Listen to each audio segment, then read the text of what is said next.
So, have you ever felt sort of caught? Like you're in a loop, maybe, just this churning inside, a worry that circles back, or just a feeling of dissatisfaction that kind of follows you around. Imagine that feeling, but huge, like an endless desert, and there's this massive wheel turning, casting the same shadow over and over. That image, that feeling of being stuck. It leads us somewhere interesting. It suggests that a lot of the suffering we feel isn't just random bad luck, it's maybe a cycle we're feeding ourselves through our thoughts, our actions. That's what we're getting into today. Mm-hmm. And what's so compelling about that image, the wheel, is the paradox, isn't it? It looks like this giant, unstoppable force outside of us, totally beyond our control. But, well, the deeper wisdom suggests something else, that the power to stop it, to find stillness, it's actually right there inside you, inside the person standing there watching it turn. You're kind of bound to it, but also free from it, potentially. Right, exactly. Like, think about someone. Maybe we all know someone like, let's call her Alex. Alex feels heavy, hates her job but feels trapped by the need for security. Or her relationship feels kind of empty but being alone. That seems worse. And her mind is just constantly looping old regrets, future worries, what ifs. Now, you look at Alex and you think, okay, tough circumstances.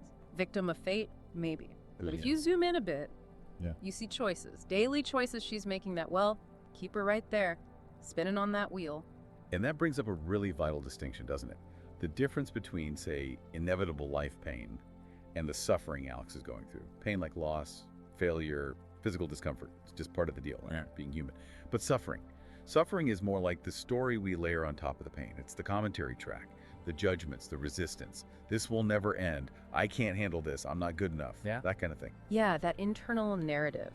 And this connects right into a really central idea, often called dukkha.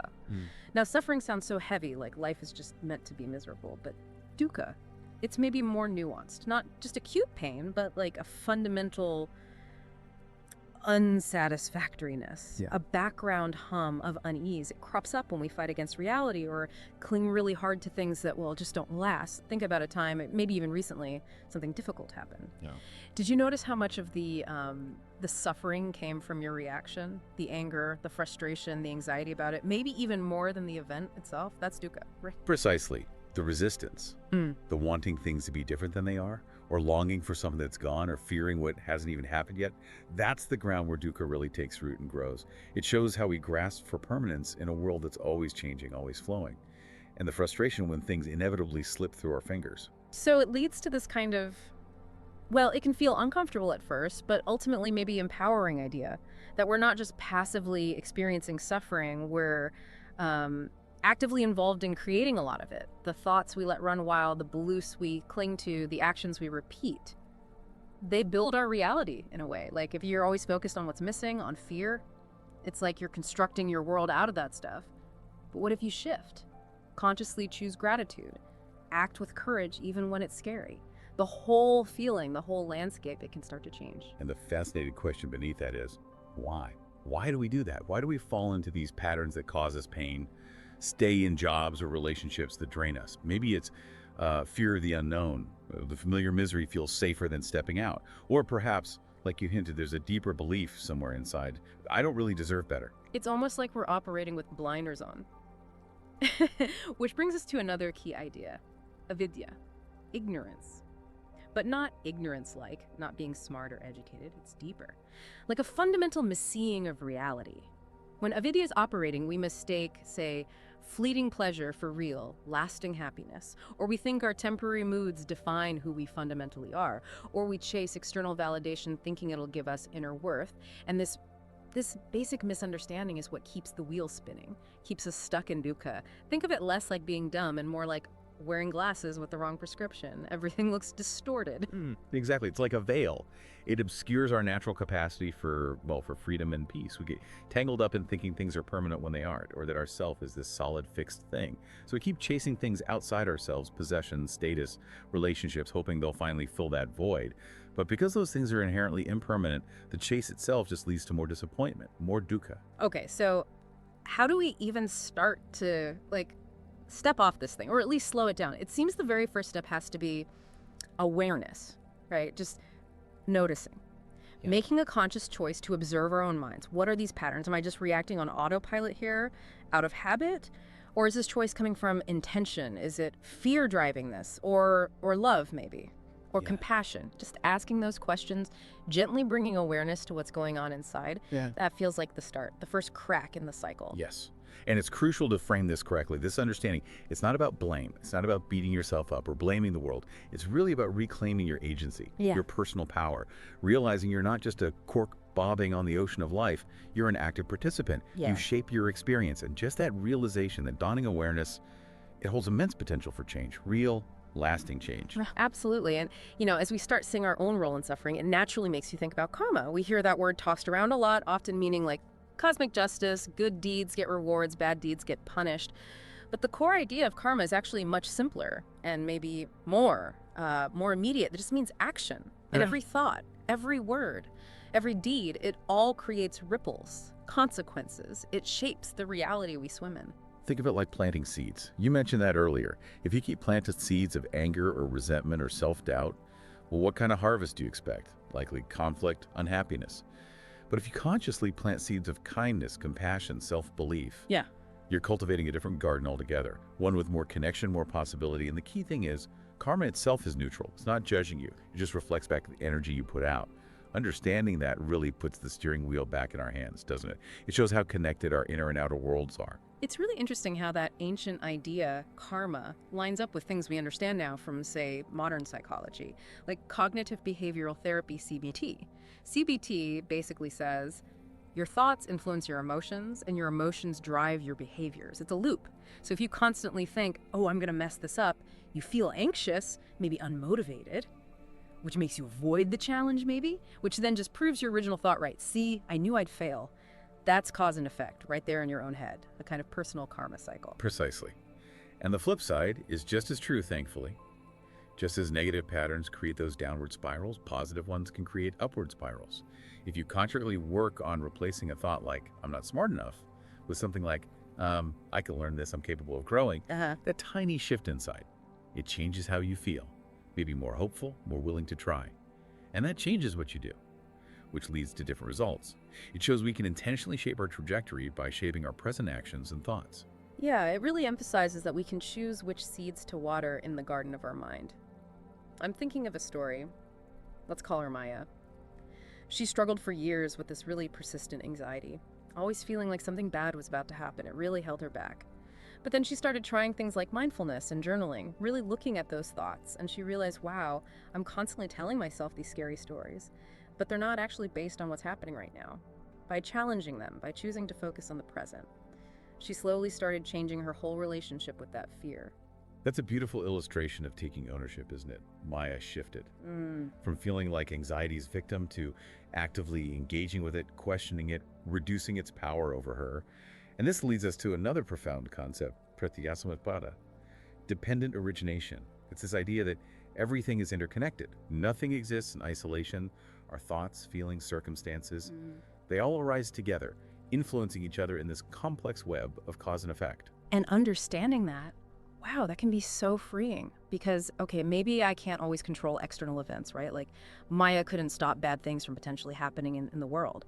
But I do have influence over my response. My reaction isn't isolated. It's part of that web. So by changing my response, I can actually start to shift the whole pattern. Exactly. Yeah. Think about losing a job. That's a common, often difficult event. One person might see it as total disaster, proof of their failure, leading to deep suffering. Another person, maybe seeing it through this lens of interconnectedness, might view it differently, maybe as an unexpected turn, an opportunity even, a chance to reassess, try something new. The external event is the same, but the internal interpretation of the response that changes everything about the experience that follows.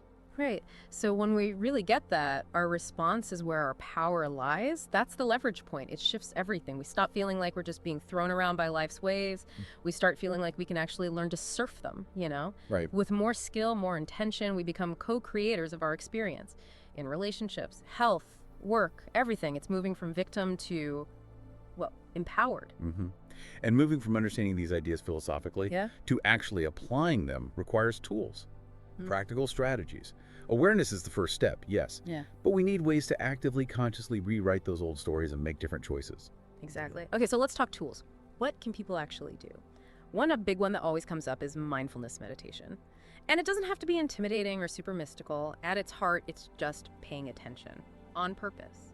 Noticing your thoughts, feelings, sensations right now without judging them. It creates a bit of space, between you and those automatic reactions, so they don't grab you quite so hard. Even just 5 minutes a day. Focus on your breath. Mind wanders. Okay, notice that. Gently bring it back. That simple act, done regularly, trains the mind, makes it less reactive, more intentional. What mindfulness does so beautifully is let you see thoughts and feelings just arise and pass away, like clouds moving through the sky. You see them, you acknowledge them, but you don't have to cling to them or fight them. You start to see their impermanent nature. They lose some of their power to define you or control your actions. It fosters a kind of wise detachment. Okay, another really practical tool, journaling. Just getting stuff out of your head and onto paper can be incredibly clarifying, cathartic even. And one exercise, try making 2 columns. In column 1, list those recurring suffering patterns you notice. The negative beliefs, the habits that hurt. I'm not worthy, I always fail, whatever they are. Then, in column 2, actively brainstorm alternatives, empowering perspectives, different actions. So, next to I'm not worthy of love, you might write, I am deserting of healthy, fulfilling relationships. You're basically shining a light on the old script and consciously writing a new one, dismantling those mental blocks piece by piece. That act of identifying, then consciously reframing. It's fundamental, bringing the unconscious patterns into conscious awareness and then choosing a different viewpoint. That's how we start to rewire the internal narrative. It's about becoming the author of your own inner story, rather than just reciting lines you learned long ago. And let's not forget gratitude. It sounds so simple, maybe even a bit cheesy sometimes, but the science is actually really strong on this. Regularly focusing on what you're genuinely grateful for, it changes your brain, it trains your attention towards the positive, which reduces stress, boosts well-being, makes you more resilient. Just taking a moment each evening maybe. Write down 3 things you're thankful for. It doesn't have to be huge. Consistency is key. It shifts your focus from what's lacking to appreciating the abundance that's already there. Yes, that consistent practice. It's a powerful antidote to the mind's negativity bias, its tendency to focus on scarcity.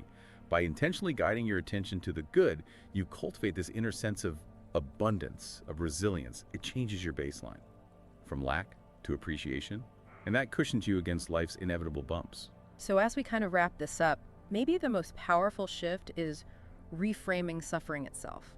Instead of seeing it purely as an enemy, something bad to be avoided at all costs, what if we saw it as a teacher, a guide? Maybe it's pointing towards where we need healing, where we need to grow. When we make that shift, we unlock this amazing capacity to turn pain into purpose, find meaning even when things are hard. That reframing is absolutely crucial for reclaiming power and fostering growth. It moves us out of being passive victims and into active agents.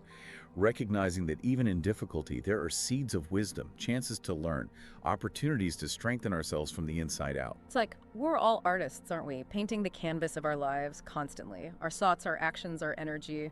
Those are the brushstrokes. So the real question is, what kind of picture are we choosing to paint? Are we defaulting to the familiar dark colors, fear, resentment, negativity? Or are we willing to consciously reach for the brighter ones, hope, resilience, compassion, possibility? The choice, ultimately. It rests with each of us. What will you choose?